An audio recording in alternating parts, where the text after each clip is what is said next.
I never planned to do a Spider-Man marathon of video making. I guess my excitement going into No Way Home was a bit of a factor in this unplanned venture, but I decided to go back and watch through every Spider-Man movie, the live action ones. We're talking the mainstream ones. We're not talking Japanese Spider-Man or direct-to-DVD or anything like that. Obviously, Tobey Maguire, Andrew Garfield, and Tom Holland before No Way Home came out. Now, I am not reviewing No Way Home in this video. We're nearing the end with Spider-Man Homecoming, a movie that I think is vastly overhated, but I judge those opinions off of YouTube comments and Twitter and not actual human beings who want to have a conversation, so maybe I'm wrong, but this movie, just right off the bat, people hate it because it's so connected to Tony Stark, and I'm going to tell you right off the bat, that's one of the reasons I love the movie. Robert Downey Jr.'s Iron Man is one of the best written characters in the MCU, bar none. He has a fantastic storyline that is told over the course of years and multiple films, and how it ties into this story is great to me as well, but also how we sort of see Peter finding a father figure in another character in a way that is not reminiscent to something we've seen before. Yes, I know, we could start Peter at point D in his character development, make that point A instead, and already have him be an independent young man. I understand. I like the fact that he's a kid. I like the fact in this movie that he's slowly growing over time, trying to figure out who he is again, almost like Spider-Man 2 or The Amazing Spider-Man, but he's even younger, Seeing a kid go through that, not a late teenager, it's really fun for me to watch how he develops as a character, because at the beginning he is kind of lost. He's sort of a character that is going through the motions, and he's trying to reconnect and impress, Tony Stark and impress the other people and become an Avenger and all this stuff. And you see him reaching for this goal that by the end of the movie, he ends up having the responsibility and understanding of himself to know he's not ready for. I think seeing that growth of the character over time was done really well. Maybe I'm being a bit like the I'm not like other girls girl here, but one of the things that I love about this movie is how different it is from previous films. And I know there are MCU cookie cutter elements to it. Those don't really bother me that much, because I think that a lot of the way this movie incorporates those serves the plot and is able to push the film forward. And yes, I know this is more like a Spider-Boy than a Spider-Man in some ways. This is a child. This is a young teenager learning who he is, like I said before, but I like that aspect of the film. I think it's really well done, and it reminds me a lot of the Ultimate Spider-Man comics. This was a character that was very, very trying to be independent, but also a screw-up. Made a lot of mistakes and really did want to appear good to his superiors as he saw them. People like Captain America, Iron Man, the Ultimates, all these characters that were out there in the Ultimate Universe. He wanted to look better to them, and he cared about his image, and he cared about how, his girlfriend looked at him, and he cared about how he came off. This is a teenager, and Spider-Man is definitely a teenager in this movie. I don't mind the elements that everybody else minds in this movie. And when it comes to a storyline itself, I was happy to finally see the Vulture here, and to see him played by Michael Keaton, no less, was really interesting. I do think that the storyline with Liz in this movie is a little unnecessary. I will say that, watching this movie again, because Liz just sort of disappears and doesn't matter after this. But it does sort of show how Peter's life as Spider-Man does interfere with the things that he wants, and it works in that way. I suppose if I were to change something about this movie, I would have introduced MJ earlier in terms of a love interest, not just in terms of a weird side character, which this movie does for some reason. And there are parts of this movie that are meant to be funny that I don't find funny, like all of them, and especially like any MCU movie, there's going to be jokes that don't land. But I don't think it's fair to just say this is a bad Spider-Man movie because of that. I think that one of the frustrating things about these movies compared to previous ones is their interconnectivity to the MCU, because it makes it hard to watch them as a trilogy in terms of Holland's new movies. And we're not even going to talk about the last one here, but if you think about it, if you hop into Homecoming without watching Civil War, you've missed that connection between him and Tony.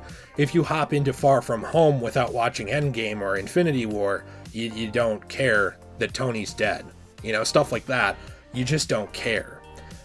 And so when it comes down to those elements, I think that as a movie, it's harder to judge because it's almost like a serialized TV show.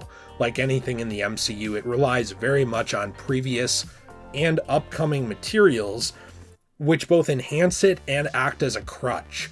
In a lot of ways, the Raimi and the Andrew Garfield Amazing Spider-Man movies, the way that those worked with Tobey and Andrew was that they didn't rely on anything else. They were just their own movies. If you were watching 2, the expectation was you watched number 1, as always with a sequel, and that was it. The expectation wasn't that you were caught up on an entire universe of 20-something movies. So with that, I think it's harder to judge because you need to connect that universe in. At the same time, I don't understand why people are so hard on this film. I get the impression that people actively want to dislike Homecoming and Far From Home. I don't know why. I really don't. I think Holland carries this very well, and so does Michael Keaton, as actors. They were just brilliant. And there are things in this movie that are just kind of silly. Things like Ned's inclusion. I liked him a lot, but he is silly, of course. And the relationship with Liz, it goes nowhere. It never really has much chemistry, and I never cared that much about it. But sort of seeing this young man, Peter, trying to figure out his path and see who he's becoming, and sort of see how he ties into the world around him in that Marvel Cinematic Universe with all these other characters, I thought it was very powerful and well done. I think that with this movie, it sticks with me a little less than the others. The MCU Spider-Man, I love him, but I think that his movies, to me, have so far been a little less impactful, but I don't see the hate for them. I don't see why people are constantly mad at them. Seeing things like his struggle through this movie and seeing even the parallels with previous movies was interesting to me. One parallel I don't think people talk about as much is Iron Man 3. Again, another movie I like that people mercilessly meme on. I understand. Iron Man 3, a big part of that story with Tony, is about figuring out who he is outside of the Iron Man suit. Is Iron Man just a suit? Could anybody be Iron Man? Could you be Iron Man? You just put on his suit, steal it, and you're Iron Man? And while that question probably should have been a little bit answered for him in someone like Rhodey, who was War Machine, who wore the suit and clearly was not Iron Man, it was interesting to watch Tony in that movie struggle to come to those realizations and figure out, no, Iron Man is not just a suit, it's a mindset, it's who I am, it's being a hero, it's me. It's my mind. The fact that he's able to put together his own tools and still succeed outside of the Iron Man suit in that movie, it was something powerful, and that tied into this movie very, very well. One of my favorite parts of this movie is actually involving Peter and Iron Man, Tony, and seeing that relationship between the two of them develop. I think it's done probably the best in this movie in Civil War, but that is the basis of it going forward, and I love that dynamic between them. But in the writing with this, it plays a lot into that idea of Iron Man 3, of Iron Man's more than the suit, so is Spider-Man. Because Spider-Man messes up majorly on the boat, and Iron Man has to come and basically save his butt, and save a lot of other people in the process, because a lot of people would have died. And Peter confronts him after his help, and basically says, you don't get to lecture me about this. If you actually wanted to help, you actually cared, you'd be here instead of just sending your stupid suits. You'd actually answer my calls and you'd be here. And out of the suit steps Tony, which I think is one of the most powerful moments in the MCU, because Tony is not a character to go out of his way for other people on an individual level that often. He is fairly secluded. He has a lot of emotional and connection problems that we get to see throughout those movies. And for him to sort of latch onto this person and try and father him in a way, and try and teach him something, I think was really powerful to see from that character's angle. Again, it ties into the MCU, so if you didn't watch those things, that's not as powerful, but the expectation was that you did, for better or worse. And we see him step out, and a pretty heated argument ensues where Spider-Man says, basically, I'm doing my best. He essentially says that, I wanted to be like you. And Tony looks back at him and says, and I wanted you to be better. And I think that that's one of the most powerful moments in this movie because it ties back into a lot of things. It really ties back into this is a kid. This Spider-Man is a child. This is not an adult. This is not some hardened... it's not some hardened drug-dealing 16-year-old either or something like that out on the streets. This is a kid. And he wants to be like this guy he thinks is really cool, that he idolizes. He wants to be a hero like him. And from Tony's perspective of this scene, he's a massive fuck-up. Tony is. Not Peter, but Tony. Tony was the reason Ultron was created. Tony sacrificed himself in New York during the first Avengers movie to try and save people, but ended up living with PTSD for a long, long time and really being bothered by it. Tony's company killed probably minimum thousands of people through these war machines that he created, and he lived a playboy lifestyle off of, banging girls and driving fast cars and doing whatever he wanted for years, wasting his life. Tony was a big mess up. He was a car wreck to himself, and he never had full faith in himself through his whole life. That's something he wanted different for Peter, was for him to be a better person. And I thought that the writing of that scene was incredible, because he takes the suit away from him, and Peter says, I'm nothing without this suit, because this is a suit that Tony made for him to be Spider-Man, to be a better Spider-Man, which again calls back to previous movies like Iron Man 3, where that was the whole lesson. And Tony says, if you're nothing without that suit, then you shouldn't have it. Which, I love the way this is written, again, tying back into previous movies, and I know that a lot of people don't like this about the MCU, and I think that that's valid. A lot of people don't like that some of the strongest moments from the MCU are almost a version of, he said the thing. The sort of like there was a cookie or a carrot dangled earlier on, 2 movies earlier, and now that plot is fulfilled. I understand that a lot of people don't like that, but when you look at it from character writing, from the fact that you have this well-developed character in here way later, and you are both tying his story, Tony's story in, plus Peter's, and building those two off of them, and again, showing parallels. One of the best things Spider-Man is written with is parallels with other characters around him. I love the way that they do that. And by the end of the movie, he is able to prove himself and prove to himself that he is more than this suit. And he even turns down a new, better one in order to be who he is and get used to being Spider-Man. There's so much character growth in this movie over the course of it, and everybody says there's not. And I don't understand it. I think that people expected him to just say, like, F off to Tony and get rid of him completely, and then his story never tied into him again or something after this in order to develop. That's not how relationships work. It's a step at a time. And seeing Tony, try and mentor Peter and doing kind of a bang-up job of it like he does with everything, and seeing Peter trying to be like Tony, who's a mess-up, which is ironic in and of itself, and learn to be more than that, and learn to be himself too, but still caring about that other character. That character writing is done very well. There are things that I think, again, this movie certainly suffers from, like unmemorable music. Probably the least memorable music in the Spider-Man movies is in The Amazing Spider-Man 1 and the MCU Spider-Man movies, because for some reason, and maybe it's just me, I really find the MCU music not to be that iconic, not that interesting outside of the Avengers theme. It's fine. It never stuck out to me like the Danny Elfman Spider-Man 1, 2, or 3 theme, or even the music in Amazing Spider-Man 2.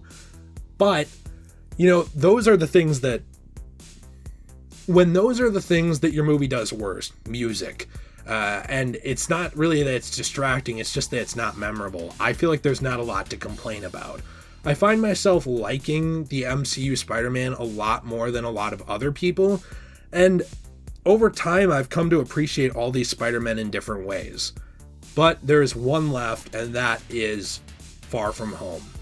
Far From Home again suffers from the public perception of Tony Stark connection equals bad. I don't understand this. Tony Stark is like the Steve Jobs or Elon Musk times 5 trillion in this universe. He created self-sustainable energy sources. He created Iron Man, he was a brand name, he was an Avenger, he's like a god to these people, but he doesn't want to be, ironically, but he is.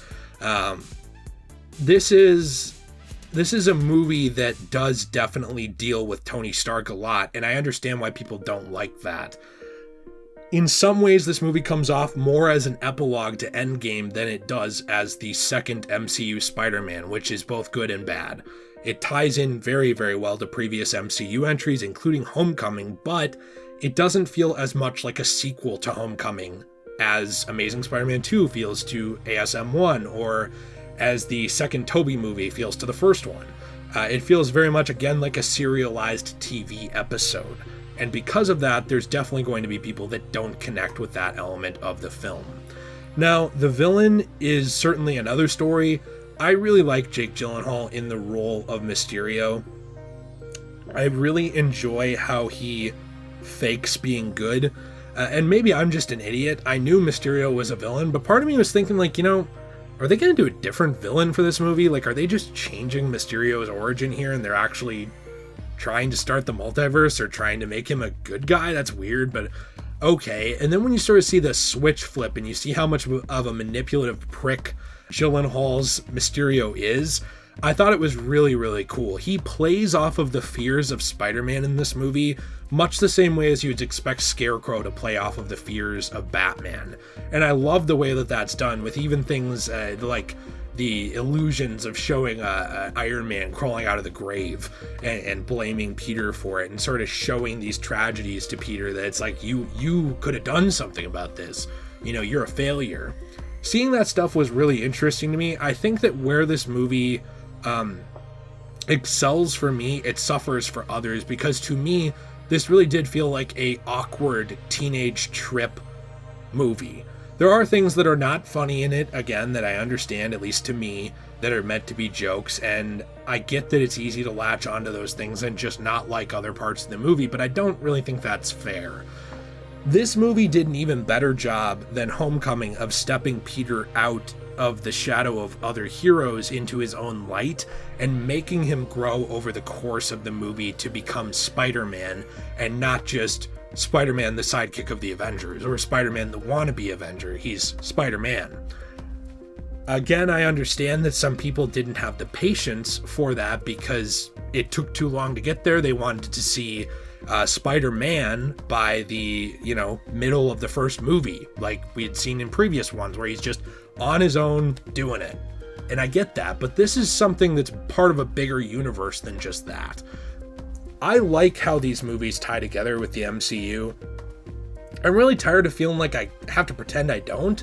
There is I would say, movement that thinks that it's intellectual based around hating these movies. And I disagree with that.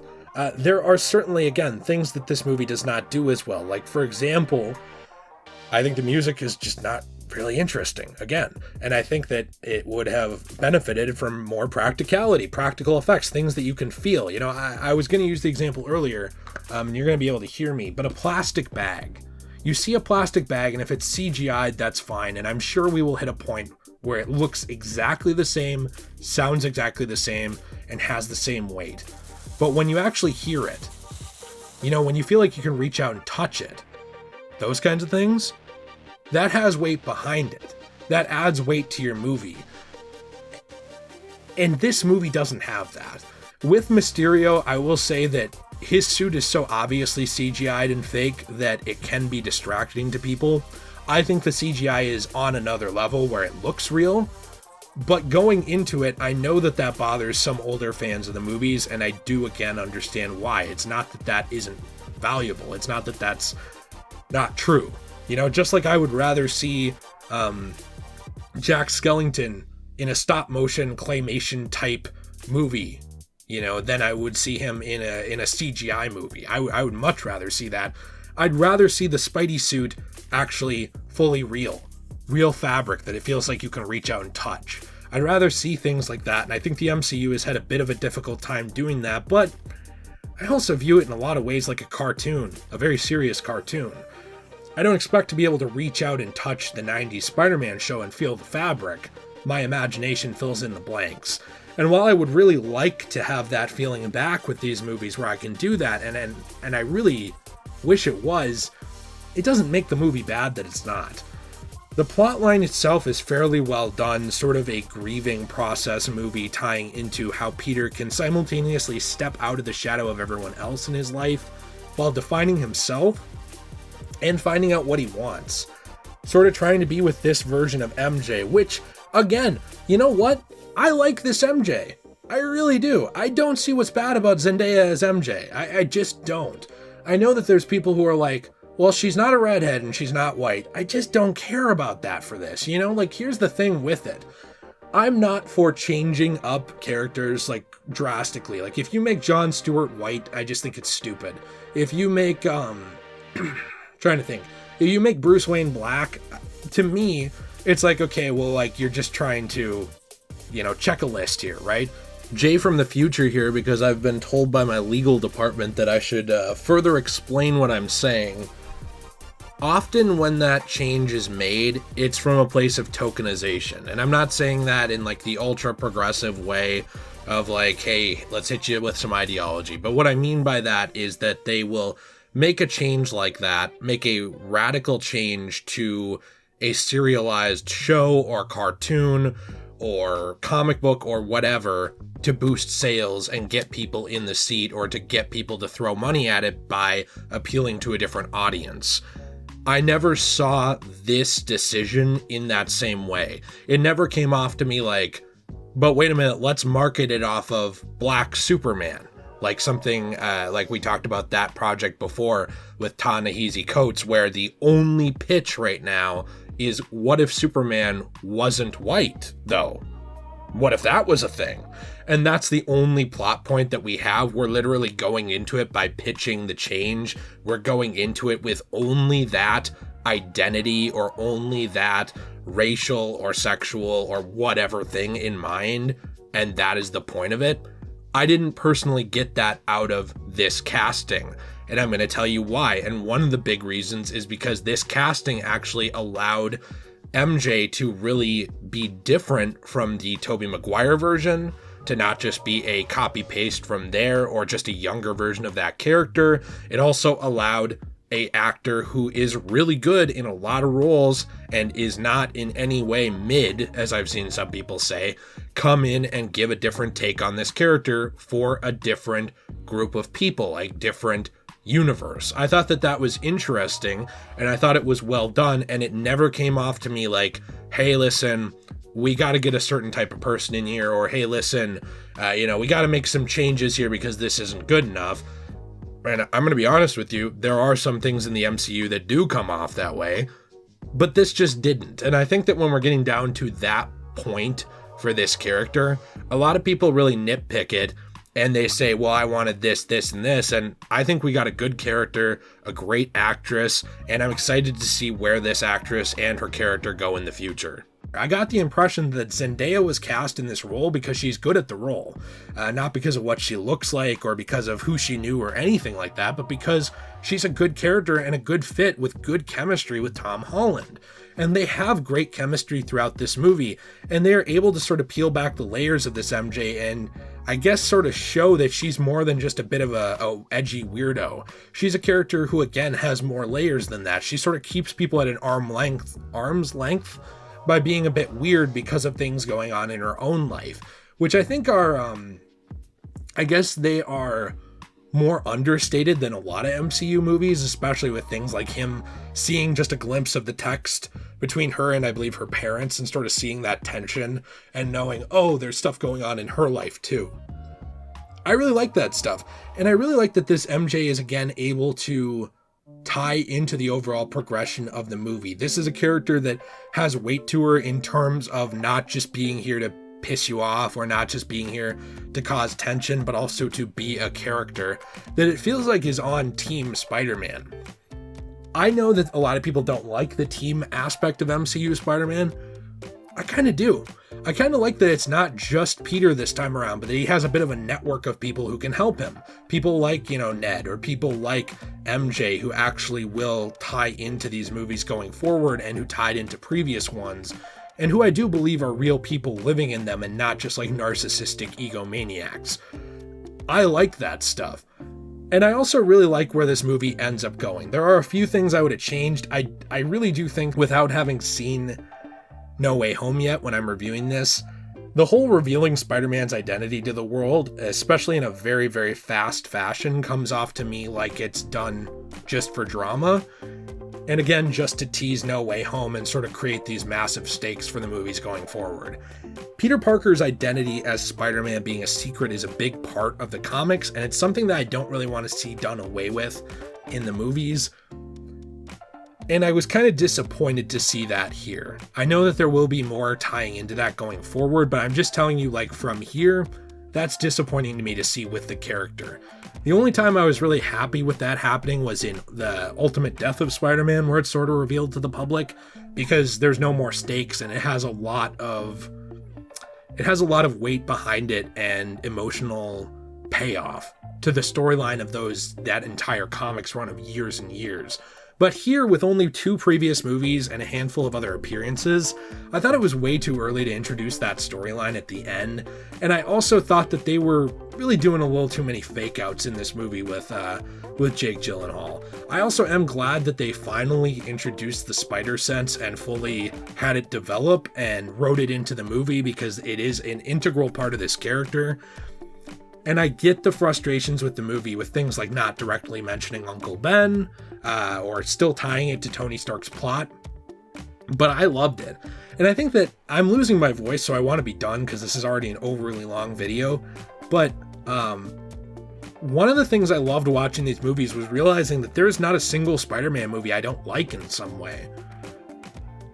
Before watching these, I really didn't like Amazing Spider-Man 2, before going back to it, and I had forgiven Spider-Man 3 for a lot of faults that it had, and I was starting to hit the point where I was thinking, like, maybe Far From Home is worse than I thought it was. Like, everybody hates this movie. Am I in the wrong here for liking this? Like, is this a bad movie that I just like? Man, my voice is really going. As I watched these movies again and got really into them, I realized that every actor who's played Spider-Man has done a very interesting job to me with their movies, and there's a lot of things I love about them. There's things I don't like too, for every single iteration of them, but overall, I really enjoy everybody who's played Spider-Man in their own way and their own respective stories. There's always things I would have changed, but probably everything is that way for me, and so it's no different here. I'm interested to hear what you think in the comments down below. I'm not really ranking the Spider-Man movies in terms of some in-depth thing, but I think that if I were, it moved around a lot in terms of what I thought about these movies, and it was really nice to see. And I think that it's hard to go into something like this, especially when you are making videos for people and don't want people to think that your opinions are just flippant and based off of nothing on a whim. But it's hard to talk about your opinions changing when that's the case, but I think it's important because watching these movies again sort of, I guess, opened my eyes a little bit to one thing, which is that my opinion should not be so set in stone that I can never revisit something and think something different. Unless it's Brightburn. I hope you have a fantastic day. Please be sure to leave a like if you enjoyed this, subscribe for more content. I'm very interested to hear your thoughts down below. What do you think about each Spider-Man? What are your thoughts? What do you think are some of the greatest accomplishments and I guess strengths of these movies, of each movie? What do you think are some of the lowest lows, some of the biggest drop balls in these movies? That sounds weird, but considering my voice sounds like my balls just dropped, I guess thematically it parallels itself as good as Homecoming and Iron Man 3. Have a fantastic day, everyone. Down in the description below, there is also a list of things, including our social media, which we are trying to grow, a wonderful, thriving Discord server with great, fantastic, very quality people, best people. Some of the best people are in that server. I guarantee you'll check it out. And also our secondary channel, Degenerate Plays, where we're playing through a wide variety of content. I've also recently started a Rumble channel, so I will be including that in the description down below. Have a fantastic day, and as always, everyone, stay shway.